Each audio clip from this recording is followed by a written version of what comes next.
Assalamualaikum warahmatullahi wabarakatuh. Yang puasa angkat tangan. Yang ngaku puasa, kamu enggak ya puasa ya? Saya husnuzon saya berprasangka baik Anda semuanya, kecuali yang berhalangan sedang berpuasa ya. Baik teman-teman sekalian, hari ini alhamdulillah menjadi sebuah hari yang membahagiakan bagi saya. Di hari Selasa ini Allah mengizinkan saya bertemu dengan kalian semuanya, dengan Anda semuanya.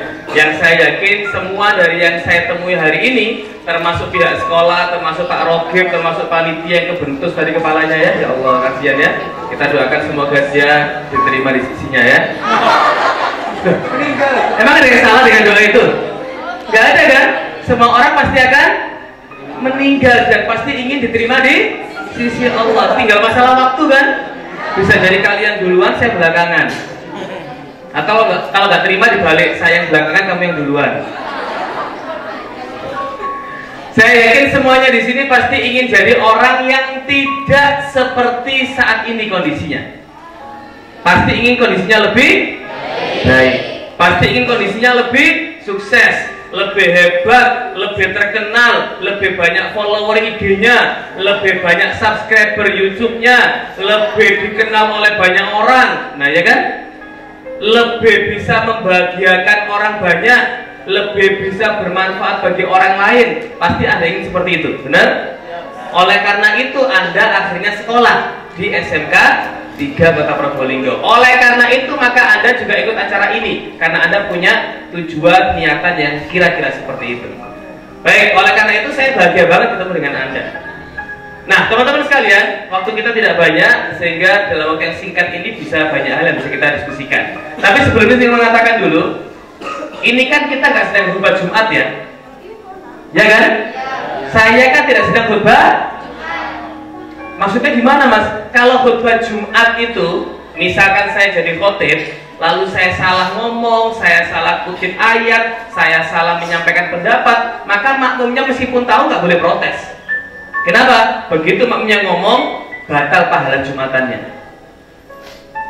Nah, karena ini bukan khutbah Jumat, maka Anda boleh menyampaikan pendapat Anda juga, Anda boleh menyampaikan apa yang ingin Anda katakan, bahkan saya nanti akan bertanya beberapa hal kepada Anda dan Anda harus menjawabnya. Paham? Paham? Kalau saya bilang paham, jawabannya ngerti. Paham? Kurang kenceng. Paham? Ngerti? Oke. Mbak yang di sana dulunya bisa agak diatur biar tidak kayak orang-orang terpinggirkan gitu Mbak. Boleh agak maju yang depan biar temannya nggak kepepet. Agak maju boleh? Agak maju biar teman di belakang bisa duduk lebih nyaman ya. Ya silakan agak maju. Nah kayak gitu ya, biar yang di belakang tuh kasihan ya. SPP-nya bayarnya sama ya, urunannya sama, tapi duduknya paling pojok kasihan gitu ya. Baik. Yang cowok juga boleh lebih maju, boleh lebih maju. Saya geser dulu kabelnya. Yuk silakan, diikuti belakangnya. Boleh lebih maju. Nah, mas silakan lebih maju. Ya silakan ya. Terutama yang menyandar saya minta untuk maju, silakan. Nah, gitu ya. Mas, yang nyandar boleh geser ke depan. Nah, karena masih muda maksudnya, ya. Anak muda itu tulang punggungnya masih lurus, masih kuat, gitu kan? Maka harus semangat, ya. Baik teman-teman sekalian, ada perungkapan tak kenal maka kenalan, ya. Tak kenal maka kenalan. Saya ingin memperkenalkan diri dulu biar Anda kalau ketemu saya nggak ngambil mas gitu ya, nggak enak ya. Mas sing biyen, nah, nggak enak juga ya. Mas pada Ramadan nggak enak juga. Maka Anda biar kenal dulu dengan nama saya, kalau ketemu di jalan sapa saya, boleh ya? Baik, nama saya adalah ini. Nah ini ya. Saya nggak tahu namanya, mungkin memang agak salah branding ya. Kenapa saya bilang salah branding? Karena biasanya kalau Risa pakai S itu cewek, bener ya. Tapi saya cowok tulen, asli saya cowok tulen. Bener, gak percaya. Anak saya Papa. Kan cowok kan berarti kan ya. Nah, saya Risa Rozi Safar, meskipun sering dipanggil dengan panggilan Mbak Risa kalau orang gak kenal saya. WA tiba-tiba Mbak Risa, Mbak Risa. Bahkan saya sering kalau ikut acara menginap, training yang harus menginap, dikelompokkan di kamar ibu. itu muncul dua perasaan sekaligus. Yang pertama seneng, wah bener ya. Yang kedua takut. Diterima ibu dosa, ditolak ibu eman ya. Nah, nggak tahu kenapa kok bapak saya almarhum masih nama saya Nisa gitu ya. Aktivitas saya seperti ini. Di beberapa tempat saya harus mengisi acara-acara serupa seperti ini. Hari Sabtu kemarin saya pulang dari Trenggalek, ngisi di MTS 1 Trenggalek. Terus sekarang hari apa? Rabu, Kamis, besok harus di Bondo. Jadi memang tugas saya seperti laki-laki panggilan ya. Kira-kira seperti itulah ya. Baik. Tapi biar acara ini bisa maksimal, saya ingin buat kesepakatan dulu dengan Anda. Karena waktunya pendek, sementara materinya agak banyak yang ingin saya sampaikan, maka saya ingin membuat kesepakatan dulu biar acara selesai, Anda paham, Anda tergerakkan untuk melakukan, dan Anda punya hasil ketika sudah melakukan. Jangan setelah acara selesai, keluar dari masjid, sama temennya senggol-senggolan. Masih mah ngomong apa sih? Astagfirullah, kok garuh? Waduh. Ya Allah, makanya rungokno. Aku nggak ngrungokno. Nah, maka kita buat kesepakatan dulu biar acaranya selesai, Anda paham. Paham? Paham? Ngerti? Oke, sip. Kesepakatan yang pertama, saya minta semuanya tersenyum. Meskipun Anda pakai masker, tapi kalau Anda senyum itu kelihatan deh. Kenapa? Karena senyum yang tulus, tahu tulus ya? Yang nyanyi lagu Hati-Hati di Jalan.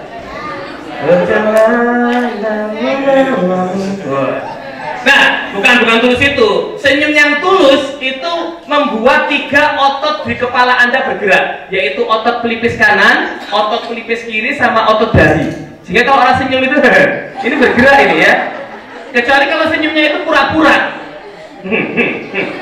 Ini yang bergerak ini otot sebelah kanan aja ya, kayak orang stroke ya. Maka tolong hitungan ketiga senyum yang paling menggemaskan. 1, 2, 3. Tak kok senyum malah iklan Pepsi. Saya ajari ya cara senyum yang paling gampang dan paling membuat orang enak lihat senyum kita. Saya sebut dengan namanya senyum 11. Senyum berapa? 11. Dengan cara ucapkan kalimat atau bilangan 11. 11. Tahan 3 hitungan ketika as gitu ya. 11. Rodok nyemprot gak apa-apa. Ulangi lagi. 1, 2, 3. Jangan pakai bilangan sebelumnya. Berapa? 10. Gak enak ya. 10. Gak enak. Yang enak berapa? 11. Nanti pulang sampai rumah ketemu bapak ibu. 11. Sore-sore bapak pulang kerja. Pak 11. Poso sangang dino gendeng. Turun Rio ya. Baik, yang pertama itu harus apa? Tersenyum. Kenapa tersenyum? Karena terlalu indah Allah menciptakan dunia ini kalau kita tidak pakai untuk tersenyum. Yang kedua, saya minta semuanya semangat.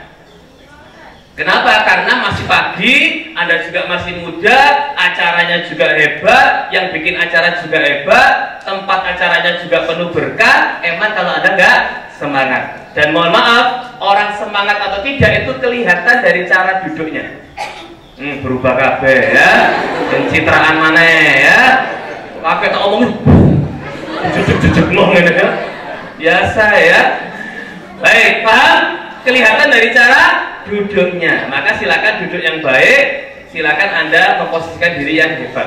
Sebenarnya saya pengen itu Anda itu nggak miring deh, karena saya khawatir kalau Anda miring gini, bayang no, sak jam lo miring, mulai gak sok balik geger bulumu ya. Silakan boleh diputar badannya, lihat yang lebih lurus biar lebih enak ya, boleh. Silakan mbak-mbak yang putri yang pakai jilbab, jilbaban kabeh ya. Yang pakai jilbab silakan diputar terus lihatnya ke depan ya biar enak. Berikutnya yang terakhir saya minta semuanya konsentrasi. Kenapa? Karena emang acaranya sudah disampaikan, materinya sudah saya sampaikan, Anda nggak paham gara-gara tidak konsen.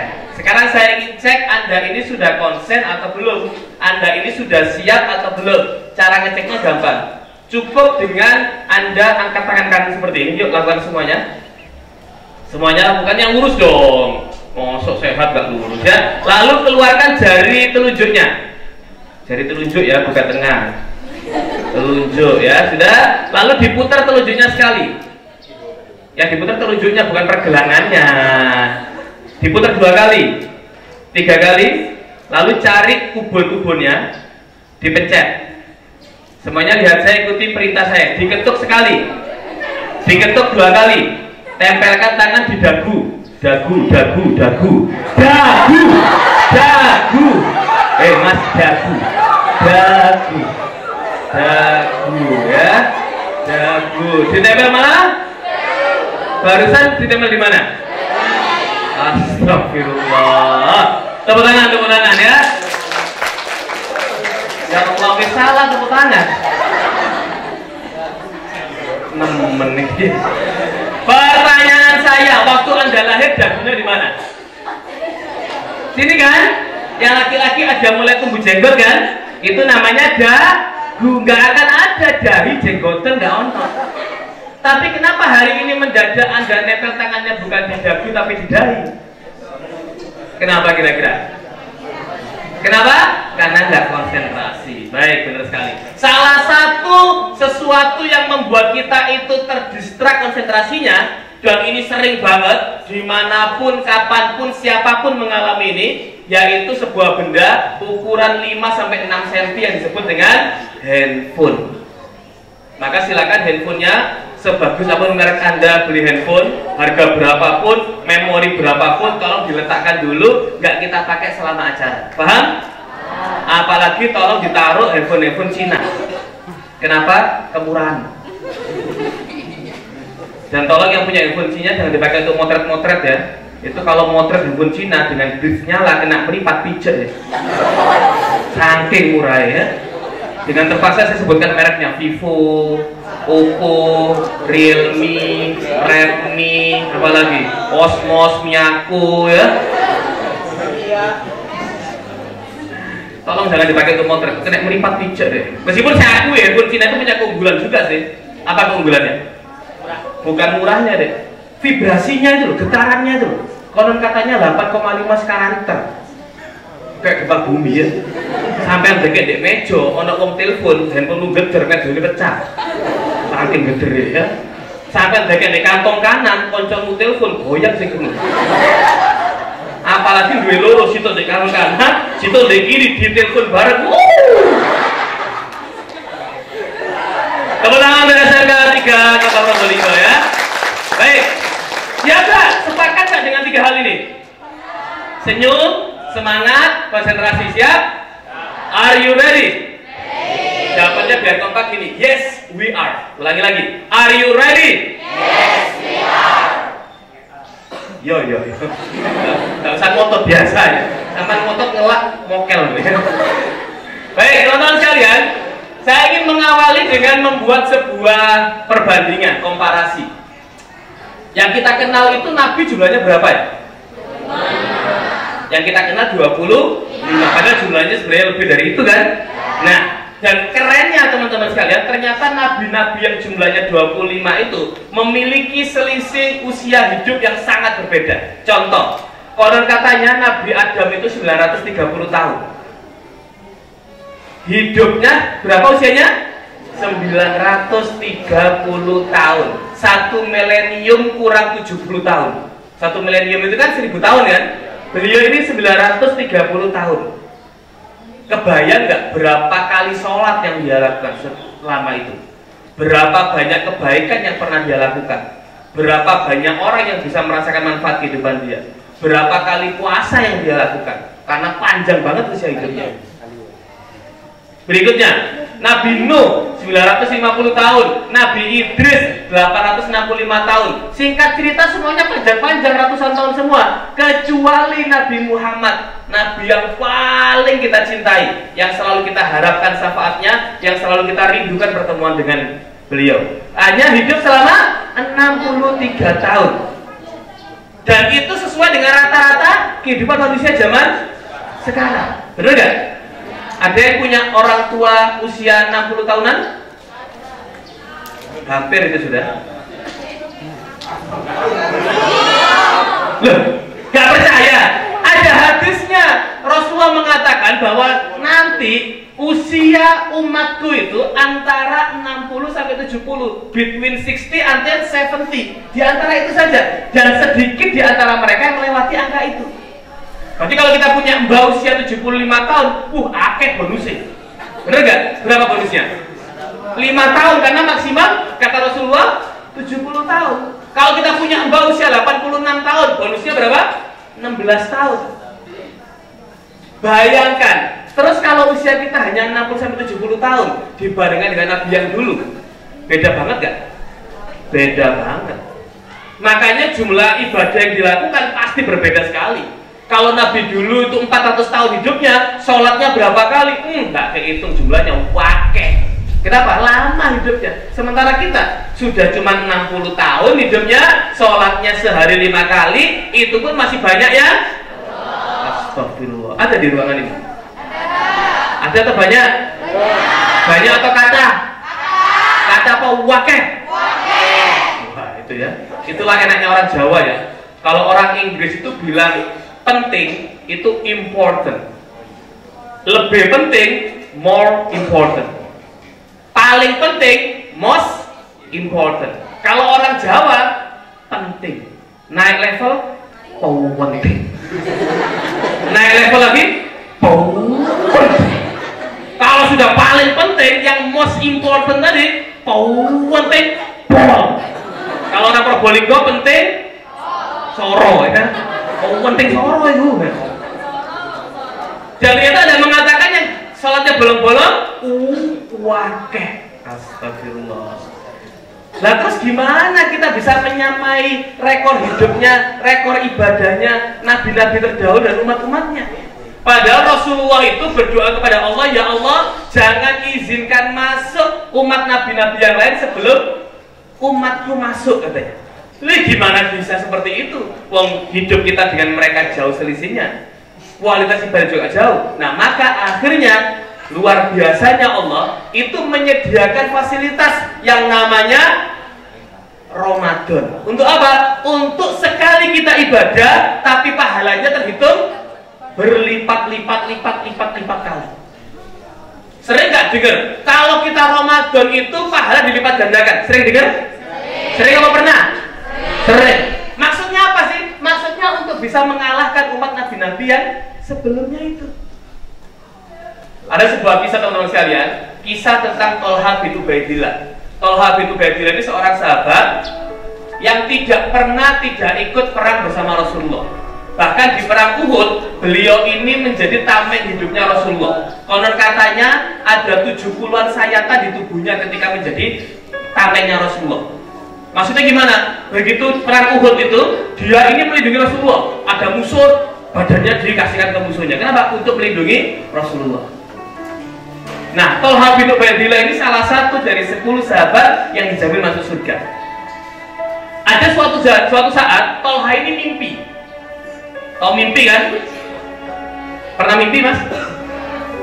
Kok senyum segitu? Mimpi aja, bukan mimpi yang itu, mimpi biasa aja ya. Karena senyummu itu loh mengandung curiga ya. Nah, suatu saat Tolha ini mimpi ketemu dengan 2 orang soli, yang 2 orang soli ini dua-duanya dia kenal, dan dua-duanya ini kualitas ibadahnya sama. Hanya bedanya 2 orang soli yang ketemu sama Tolha ini meninggalnya selisih setahun. Yang satunya meninggal tahun kemarin anggaplah, dan meninggalnya karena syahid di perang. Bisa bayangkan ya, orang kalau syahid di medan perang itu punya banyak keistimewaan. Salah satunya dia bisa kasih syafaat ke saudara-saudaranya. Salah duanya disambut 74 bidadari. Gak usah bayangkan bidadarinya itu orang Arab, wajahnya Turki atau Cina, gak usah dibayangkan ya. Pokoknya bidadari sudah. Nah, ini meninggal karena syahid, temannya satunya lagi, orang soleh satunya lagi ini meninggal setahun berikutnya. Selisih berapa? Setahun. Dan meninggalnya bukan karena syahid, meninggalnya cuma karena sakit terus meninggal. Logikanya, kira-kira lebih istimewa yang mana sahabat ini? Yang mati syahid atau yang karena sakit? Yang syahid, karena keistimewaannya banyak sekali. Tapi di mimpinya Tolha bin Ubaidillah ini, suatu saat Tolha itu di depan pintu surga, lalu bersama dengan 2 orang sahabat tadi itu, dari pintu surga, dari dalam surga ada panggilan suara. Yang dipanggil siapa untuk masuk surga duluan? Ternyata yang sakit tadi, yang meninggal karena sakit tadi, yang meninggal setahun setelah sahabat satunya meninggal tadi, masuk surga duluan. Baru setelah itu ada panggilan berikutnya, yang dipanggil siapa? Yang meninggal karena mati syahid tadi. Baru ada panggilan ketiga, tapi bukan manggil namanya Tolha, tapi kalimatnya seperti ini: Tolha, kamu belum waktunya masuk surga karena kamu belum waktunya meninggal, kembalilah kamu ke dunia. Jadi dia bangun. Begitu bangun dia mikir, kok aneh ya? Harusnya kan yang masuk duluan yang mana? Yang syahid kan? Akhirnya Tolha ini ngobrol, curhat kepada sahabat-sahabat Rasulullah yang lainnya. Sampai curhatnya ini sampai ke telinganya Rasulullah. Rasulullah akhirnya memanggil Tolha. Tolha, saya itu kemarin dengar katanya kamu mimpi seperti ini. Iya Rasulullah. Tapi mimpinya kok aneh Rasulullah. Kok yang dipanggil Rasulullah duluan, kok yang meninggal karena sakit? Apanya yang aneh kata Rasulullah? Tidak ada yang aneh dengan mimpimu. Mimpimu benar. Loh, kok bisa? Karena orang yang meninggal setahun sebelum, setahun sesudahnya, yang hanya karena sakit itu, dia masih bertemu Ramadan. Dia masih bertemu apa? Masih bertemu Ramadan. Dia melakukan puasa di Ramadan. Dia melakukan sholat tarawih di Ramadan. Dia sedekah di Ramadan. Dia melakukan banyak hal di Ramadan. Maka karena satu kali Ramadan itu saja, maka dia bisa mengalahkan keistimewaan orang yang mati syahid. Paham? Berarti Ramadan ini keren nggak? Istimewa nggak? Istimewa pol nggak? Pol. Dan rugi kalau nggak kita nggak puasa, nggak kita manfaatkan, nggak kita optimalkan. Bahkan di hadis itu Rasulullah mengatakan jarak antara keduanya itu, pahalanya itu seperti langit dan bumi. Yang di langit ini maksudnya orang yang masih ketemu satu kali Ramadan, yang di bumi ini orang yang meninggal karena mati syahid tadi. Makanya teman-teman sekalian, baik yang putra, yang putri, eman banget kalau misalkan kita ketemu Ramadan tahun ini, tahun kemarin, kemarinnya lagi, sejak kita balik, lalu nggak kita optimalkan Ramadan itu, eman. Kenapa? Satu kalinya saja bisa membuat orang yang mati syahid kalah catatan pahalanya. Tapi kalau Ramadannya cuma gini-gini saja, mohon maaf nih, saya nggak nyindir kalian, ini saya nyindir anak sekolah lain, SMK yang lain ya, yang di Jalan Pahlawan dulu ya. Nggak ada ya, cuma ini ya.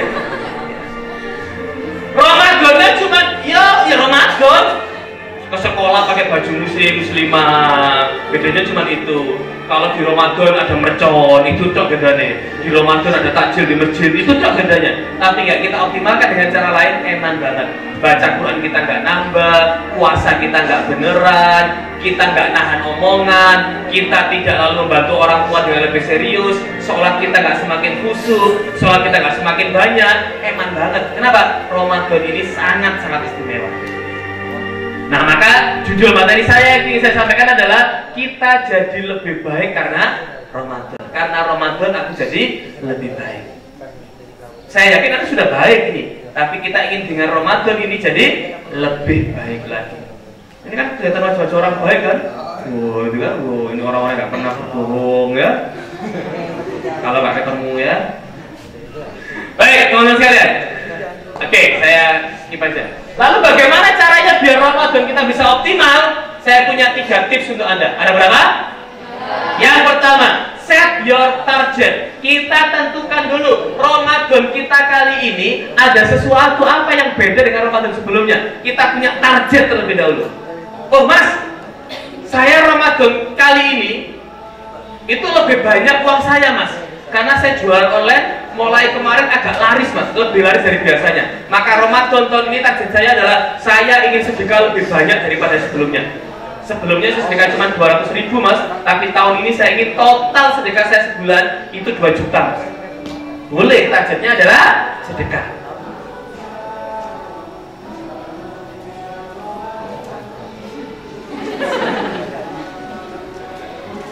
Suruh pindah sini aja ya. Baik, saya lanjutkan. Itu target sedekah. Ada lagi mas, target saya Ramadan ini baca Quran mas. Saya sudah lancar baca Quran, setiap hari sebelum Ramadan saya sudah baca Quran, tapi sehari cuma 1 lembar mas, cuma 2 halaman. Saya pengen Ramadan ini 1 hari setengah juz, berarti 5 lembar atau 10 halaman, boleh. Saya pengen target saya tahun ini Ramadannya itu lebih istimewa di sholatnya mas. Biasanya saya tuh kalau sholat cari masjid yang kalau terawih, Masya Allah, yang kurang lebih speednya itu 2 RPM. Sudah kayak putaran motor ya. RPM itu 2 rakaat per menit maksudnya ya.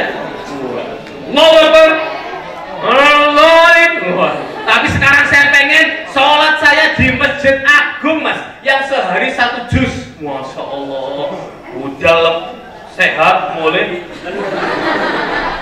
Itu Ramadan hari pertama, terakhir hari pertama, karena belum biasa, kakinya masih gemeter ya, sholat sampai hari kedua, wah sudah lumayan, gemeternya bentar aja. Hari ketiga semakin sehat, hari keempat semakin biasa, wah seminggu kemudian sudah biasa sholat sepanjang itu. Itu mas, target saya sholat mas. Target saya bukan ngaji, bukan sedekah, bukan sholat mas, tapi target saya adalah bantu orang tua. Misalkan mas, semua urusan rumah, opo jari aku, nyapu, apalagi ngepel, umba-umba, setrika, dandan genteng, masang plafon, ngecor, boy, nukar ya. Pokoknya urusan rumah orang tua terima beres. Ibu di rumah cuma diem aja mas, cuman ngawasi aja sambil tunjuk tangan. Itu dorong beres, sini dorong beres loh. Kenapa? Karena rumah apa kata saya mas, itu target Ramadan saya sekarang. Boleh nggak? Boleh banget. Target sekarang mas, saya pengen jualan kue kering, lalu hasil dari jualan kue kering sebagiannya saya infakkan. Itu juga jadi target. Apapun monggo, silakan terserah kalian masing-masing. Yang penting harus ada target. Kenapa sih penting target itu? Karena manusia itu ada 2 macam teman-teman sekalian. Macam pertama, manusia yang melakukan sesuatu karena ingin dapat sesuatu. Saya ulangi ya, tipe pertama manusia itu yang melakukan sesuatu karena ingin dapat sesuatu. Dan ini tipe yang paling banyak. Maka kalau kamu nggak punya target, nggak pengen dapat apa, maka kita nggak ngapa-ngapain, malas mau ngapa-ngapain. Atau tipe kedua, manusia yang melakukan sesuatu karena ingin menghindari sesuatu. Kenapa kamu sholat? Karena takut masuk neraka, boleh. Tipe yang pertama, kenapa kamu sholat? Karena pengen masuk surga, itu juga boleh. Tapi banyakkan yang mana? Yang pertama, karena pengen dapat sesuatu. Maka harus punya target. Target itu sama dengan tujuan, sama dengan goal, sama dengan apa lagi? Purpose. Itu namanya target. Contoh gini. Kalian pernah naik ke gedung yang paling tinggi berapa lantai? 5. Yang sampai 14 lantai, 15 lantai, 20 lantai belum pernah? Pernah pergi main-main ke Hotel Bromo Park? Saya nggak bisa bilang park. Kalau terpaksa bisa. Pernah naik ke Bromo Park ya? Coba sesekali naik ke rooftopnya yang paling tinggi, paling mentok atas sudah. Bayangkan Anda naik ke Bromo Park yang paling tinggi, lalu di sebelahnya Bromo Park itu juga ada gedung yang tingginya sama. Katakanlah misalkan rooftopnya itu tingginya 20 meter, berarti gedung di depannya juga 20 meter. Lalu 2 gedung ini jaraknya kurang lebih ya 50 meter lah. Dan di 2 gedung lompat. Kita pengen salaman dulu dong ya. Salaman dulu. Dari tangannya agak basah, ini ciri-ciri orang gak lama lagi ya. Gak lama lagi dia sukses. Sukses diterima di sisinya ya. Enggak, bukan lompat mas, bukan. Jadi di gedung itu 2 gedung dihubungkan oleh 1 papan. Papannya cuma 40 cm kayak keramik ini lah. Jadi gedung Bromo Park sama gedung seberangnya dihubungkan oleh papan kayu yang lebarnya 40 cm.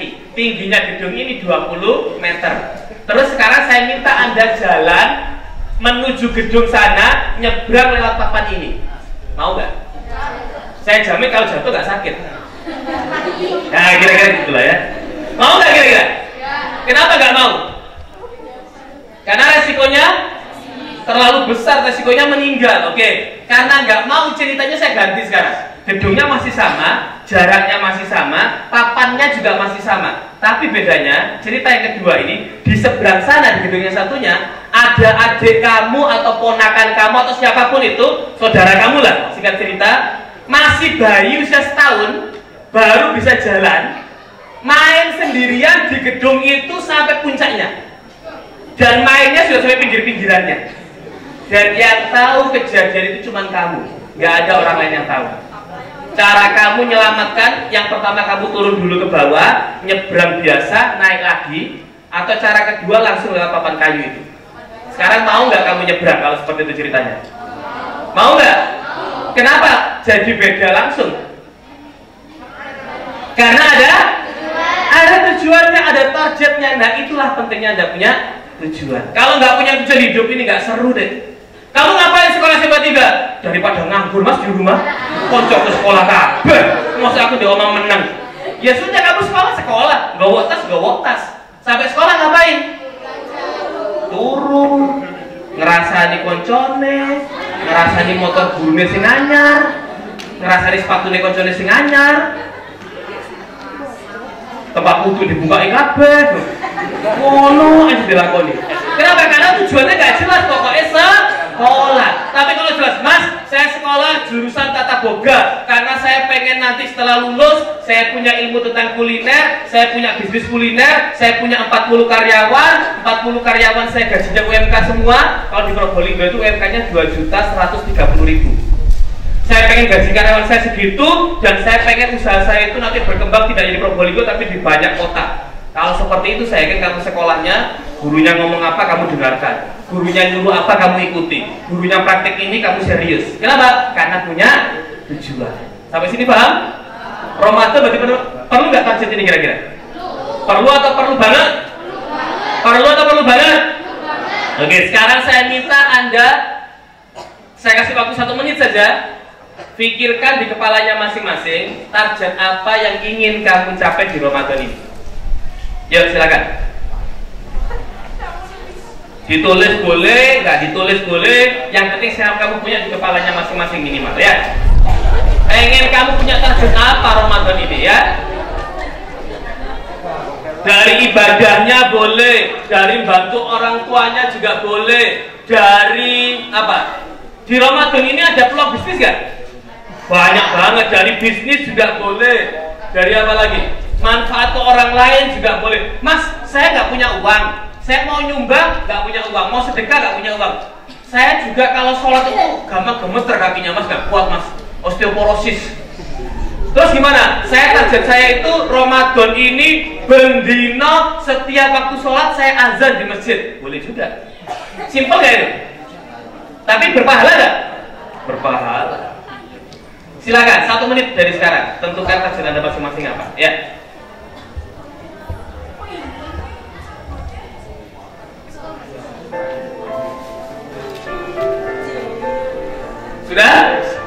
Sudah punya di kepalanya masing-masing targetnya apa?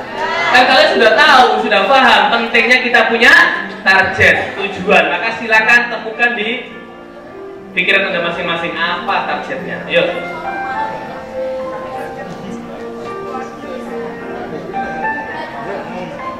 Mas yang pakai kacamata, sudah ketemu nggak targetnya apa mas? Belum. Tapi kira-kira apa kalau saya kasih tugas Anda untuk menemukan target ini? Apa yang Anda pengenkan di Ramadan ini? Lebih rajin sholat. Amin. Ya, siapa namanya? Keren namanya ya, Zuleha. Bukan, siapa? Alan. Oke. Alan dari kelas apa? 10 kuliner 1. Pengen lebih rajin sholatnya di Ramadan ini. Boleh ya. Amin. Sebelahnya yang pakai kopiah pengen apa? Pengen bisa bersedekah pakai uangnya sendiri. Keren ya. Gimana cara cari dapat uangnya kamu? Lah itu Pak ya, oke. Dia masih bingung. Saya pengen sedekah mas pakai uang saya sendiri.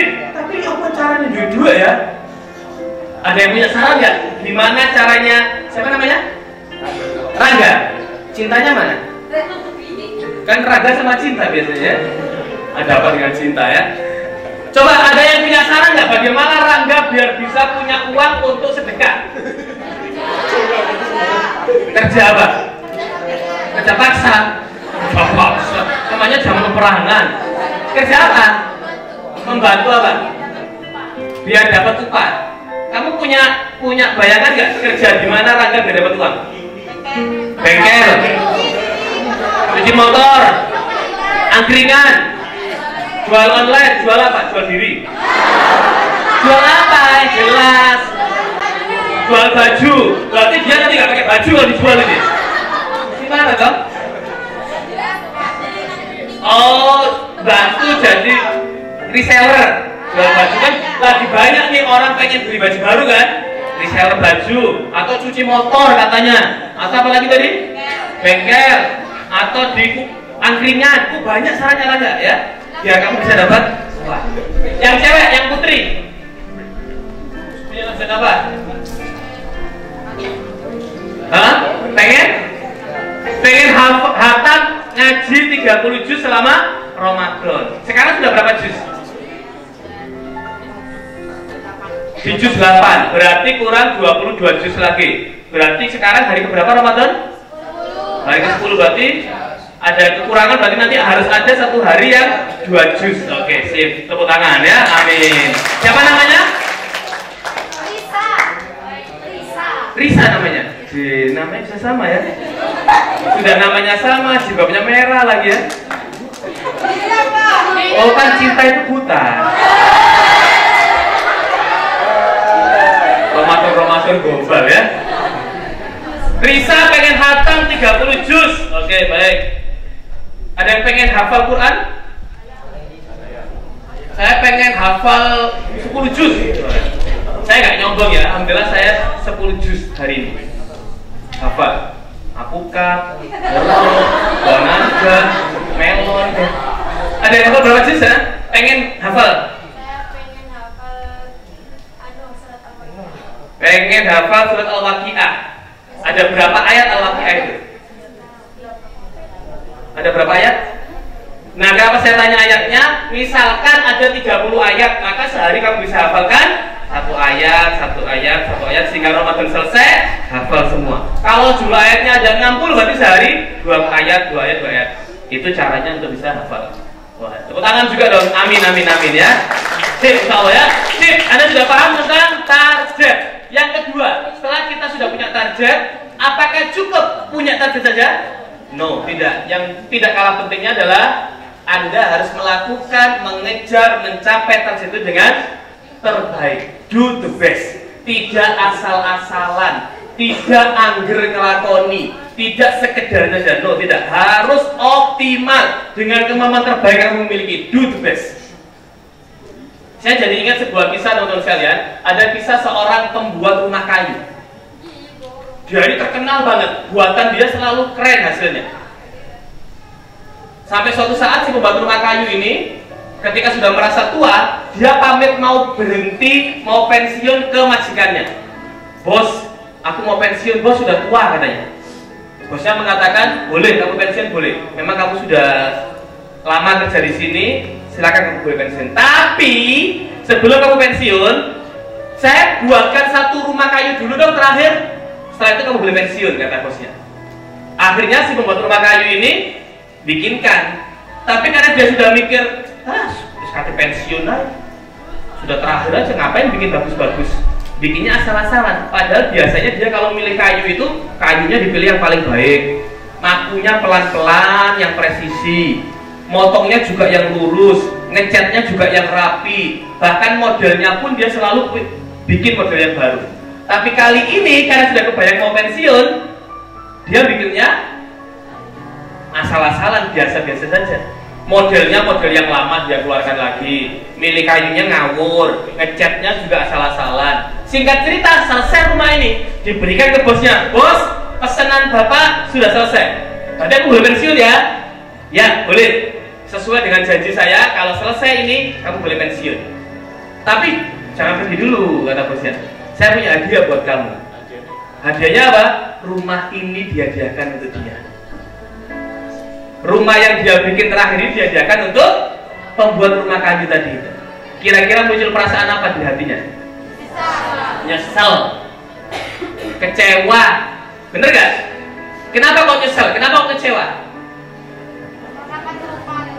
Karena ngerjakannya asal-asalan. Misalkan dia tahu lebih awal, apakah asal-asalan ngerjakannya?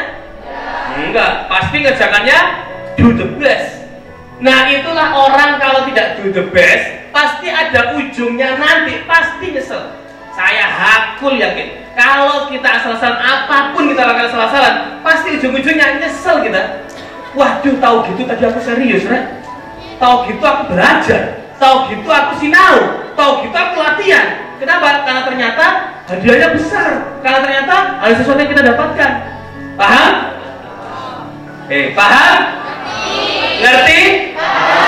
Berarti kita harus apa? Do the best. Mas Alan yang pengen sholatnya selama Ramadan ini lebih rapi, lebih serius, lebih niat, lebih jangkep, maka juga harus serius beneran. Aku pokoknya nggak oleh nunda sholat. Ketika duhur waktunya sholat, temannya ngajak main. Lan, dolan yuk Lan. Sorry.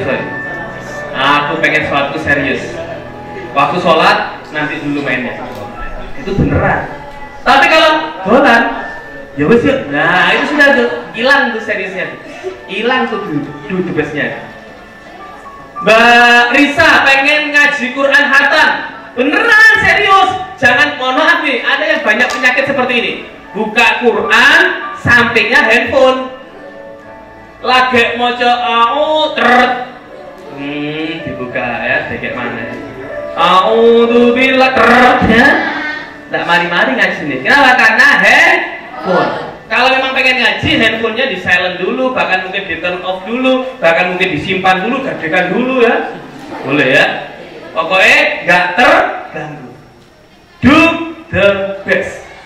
Tidak boleh dalam aktivitas anak SMK 3 ini asal-asalan apapun itu. Belajar yang serius, praktek yang serius, ngerjain tugas yang serius, disuruh apa yang serius.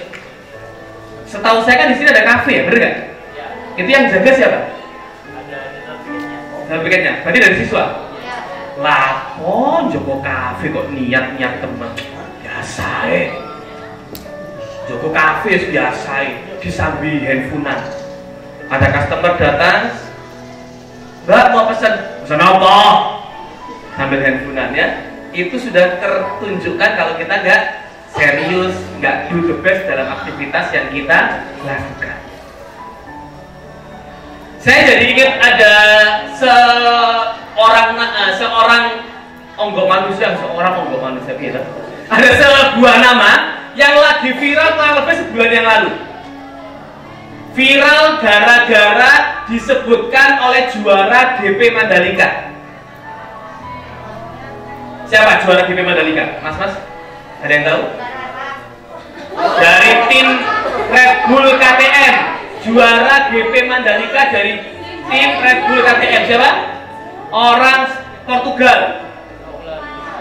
Siapa namanya? Ya nanti searching ya. Nah, beliau ini ketika habis menerima trofi di podium, terus beliau turun, diwawancarai wartawan pakai bahasa Inggris, di live oleh orang sak dunia nonton. Dia ngomong kalimat seperti ini, saya memang sudah janji ke anak perempuan saya bahwa saya akan bawa trofi dari Indonesia, lanjutannya yang keren deh. Dan saya mendedikasikan trofi ini kepada Risman. I am dedicated this trophy for Risman. Siapa Risman itu?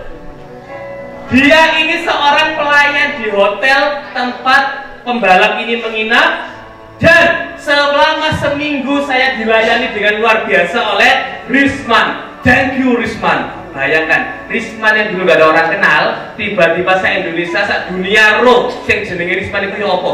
Begitu tampil di TV, ya Allah ireng melek. Tapi namanya disebut oleh juara GP Mandalika, Risman. Kenapa? Karena dia kerjanya serius, do the best. Sampai sini paham? Mungkin Risman itu ketika melayani si pembalap ini, mungkin ketika Risman itu mengantarkan dia kemana-mana, dia hanya berpikiran, ini tugas saya harus kerjakan dengan sebaik-baiknya. Gak kepikiran bakal disebut namanya, gak kepikiran dia bakal juara, gak kepikiran macam-macam, hanya kepikiran apa yang saya dapatkan tugas ini harus saya kerjakan dengan baik, selesai. Dan ternyata balasannya apa? Disebut namanya sedunia. Dan saya yakin sekarang ini Risman lagi jadi rebutan hotel-hotel di Lombok. Kenapa? Karena dia adalah ikon layanan yang sangat-sangat sempurna. Service excellent, dia jadi ikon service excellent. Dan kalau dia ngomong, hei hotel-hotel lain kalau mau kayak kerja di sana juga boleh, tapi gajinya 10 kali lipat dari yang sekarang. Mau itu hotel-hotel, kenapa? Karena dia sudah punya privilege keren. Ya, paham? Mau jadi kayak Risman? Do the best semua aktivitas Anda. Jadi yang ketiga, di Ramadan ini biar kita bisa optimal adalah seperti ini. Ini gambar apa? Lihat nggak? Gambar Formula One ketika masuk di pit stop. Dan Anda lihat berapa orang yang terlihat di pit stop ini. Coba kita hitung ya. Dari paling bawah yang nyopot apa namanya? Ban dia. Ini. 1, saya hitung ya. 1, 2, 3, 4, 5, 6, 7, 8, 9, 10. Iki lah apa? Kayak delok cok ya. Iki aku pembalapnya tak serempet dong ya. Gak apa gitu. Oke, saya hitung juga lah. 11, 12, 13, 14, 15, 16, 17, 18, 19, 20. 20 orang yang terlibat untuk pit stop ini. Dan memang akhirnya hasilnya bisa optimal. Kenapa? Cepat. Paling maksimal 10 detik selesai tuh ngisi bahan bakar, nyopot 4 ban, ngecek engine, selesai. Hanya dalam 10 detik. Kenapa? Bareng-bareng. Maka tips yang ketiga yang ingin saya katakan, lakukan Ramadan ini dengan bersama-sama. Kenapa? Biar lebih seru, biar lebih semangat. Makanya kenapa tadi saya tanya Anda impiannya, impian targetnya apa? Dan biar temanmu dengar, sehingga teman bisa mengingatkan, hei Risa, kamu kan targetnya ngaji 10, bisa hatam 1 Ramadan ini, tapi kok sekarang jarang ngaji, nggak hatam loh ya. Nah, temennya ingatkan kenapa? Karena do together tadi. Paling nggak sekeluarga, paling nggak serumah kamu, Ramadannya yang seru-serunya bareng-bareng. Sholat tarawih kemana bareng-bareng, buka puasanya bareng-bareng. Jangan bisa-bisa buka puasa situ duhur, situ asar, situ maghrib ya. Buka puasa bareng-bareng ya.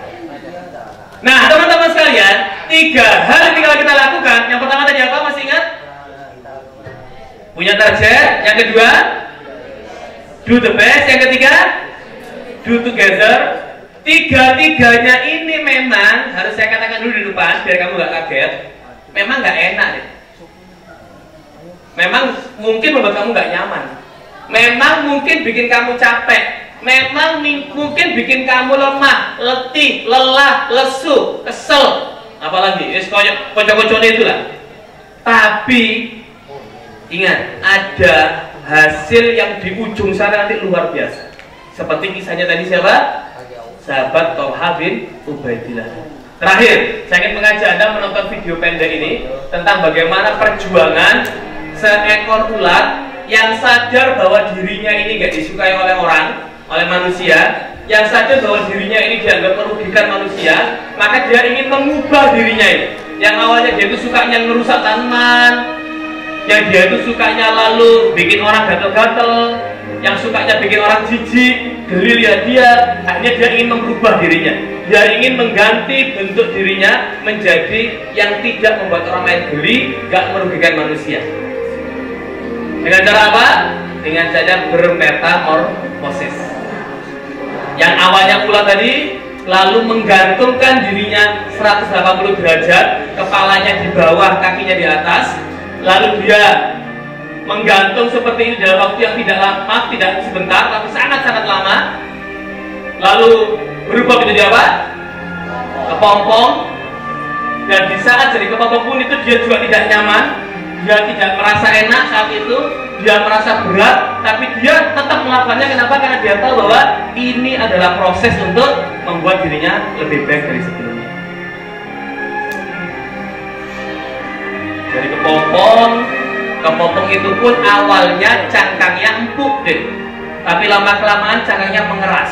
Semakin keras cangkangnya, semakin tidak nyaman si ulat ini merasakan di dalamnya. Dan ini nggak hitungan hari saja, hitungan minggu.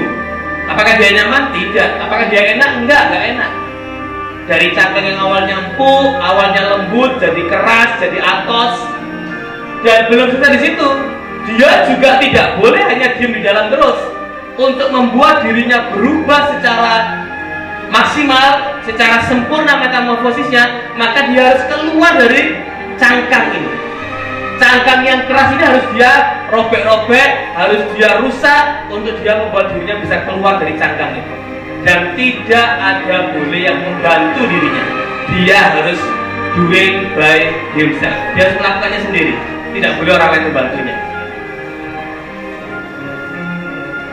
Jadi perjuangan, lagi-lagi perjuangan yang tidak gampang, yang tidak ringan, dan dia tidak enak merasakan ini. Tapi dia tahu inilah cara, inilah proses untuk membuat dia menjadi seekor kupu-kupu yang akhirnya orang suka dengan dia, yang akhirnya manusia pengen nangkep dia, yang akhirnya manusia suka melihatnya, bahkan akhirnya dipajang di banyak sekali museum karena warnanya yang indah, bentuknya yang luar biasa.